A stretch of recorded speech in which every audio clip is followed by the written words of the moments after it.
মানুষের ঘরে গ্যাস নাই, মানুষের ঘরে বিদ্যুৎ নেই, রীতিমতন মানে ঘরে ঘরে হাহাকার। এখন আপনি আমাকে বলবেন যে এটা মানে সরকারের বয়স বেশি হয়নি বলে আমি সমালোচনা করব না।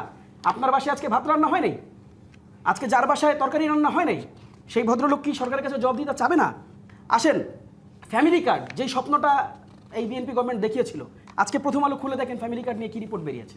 ফ্যামিলি কার্ডের প্রসঙ্গে বলা হয়েছে যে কার্ডের তথ্য সংগ্রহ তালিকা বাতিলের দাবিতে ইউনোর কার্যালয়ে হামলা চালানো হয়েছে। এই ফ্যামিলি কার্ডে আপনাদের যারা জোটসঙ্গী জামায়াতের একজন এমপি, তিনিও কিন্তু নানানভাবে মানে মিথ্যা তথ্য দিয়ে ফ্যামিলি কার্ড সংগ্রহ করেছেন। ফাইন, আপনি তাকে এক্সিকিউশনে নিয়ে আসেন, সেই সমালোচনাটা আপনারাও করেন। আচ্ছা, অবশ্যই করব। আমি এই যে আপনি আমাকে বলেছেন, আমি তো এটাকে এড়িয়ে যাইনি, কিন্তু আপনি মোটা দাগে কোনটা দেখবেন? সরকারের দায় নিঃসন্দেহে বেশি। তাহলে সেটা শুনি, আমরা একটু সবাই শুনি। তাহলে সেই হামলা চালানো হলো কাদের দ্বারা? ছাত্রদল চালালো, যুবদল চালালো এবং তাদের অঙ্গ সংগঠন করেছে। এবং রীতিমতন আপনি প্রথম আলো ডেটাটা আজকে পুরো পড়ে দেখেন, রীতিমতন সারা দেশের অবস্থা তাই। এবার আসেন, আপনি নিশ্চিত রূপে আপনি দেখেছেন পত্রিকায় রিপোর্ট বেরিয়েছে, আপনি চাইলে আমি আপনাকে দিতে পারবো। পত্রিকায় রিপোর্ট বেরিয়েছে প্রতি মাসে 6 খুন, প্রতি মাসে 6 খুন, এবং মোট 38 জন শুধুমাত্র দলের পদধারী, সরকার দলের পদধারী লোকজন যারা ইন্টারনাল ক্ল্যাশে মারা গিয়েছে। এই যে উনি ছাত্র ইউনিয়নের প্রেসিডেন্ট ছিল, ওনার দলের কয়জন মারা গিয়েছে? উনি কয়জন মারা গিয়েছে? এনসিপির কয়জন মারা গিয়েছে? দেখেন, প্রশ্নটা জায়গা মতন করতে হয়। এনসিপি ক্ষমতায় গেলে 38 জন মারা যেত কিনা এটা প্রশ্ন না।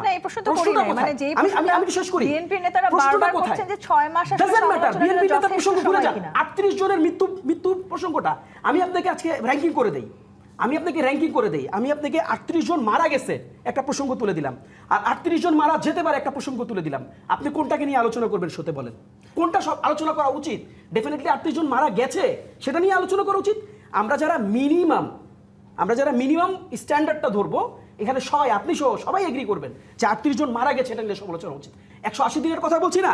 এবার আসেন মানবাধিকার কমিশন, যেই মানবাধিকার কমিশনের সবচেয়ে বড় ভিকটিম এই এই আজকের বিএনপি, তাদের অসংখ্য নেতাকর্মীরা এই মানবাধিকার আইনের ভিকটিম ছিল। আজকে যেই মানবাধিকার, এই যে আপনার যেই মন্ত্রী পরিষদ থেকে যেটাকে ভ্যাটিং করা হইলো, সেই মানবাধিকার কমিশনের আপনি খেয়াল করে দেখেন, সেই মানবাধিকার কমিশনের তদন্তের দায়ভার সেই এজেন্সিকেই দেওয়া হইলো, যেই এজেন্সি এটার সাথে যুক্ত থাকবে। তাদের কাছ থেকে সুপারিশ চাওয়া হইলো। আজকে এখানে আশরাফ পাপি আপা আছেন, নিশ্চয়ই তিনি এই কথাগুলো বলবেন, এবং আমরা বিশ্বাস করি তিনি একজন গণতান্ত্রিক ধারার মানুষ হিসাবে এগুলোকে এড়িয়ে যাবেন।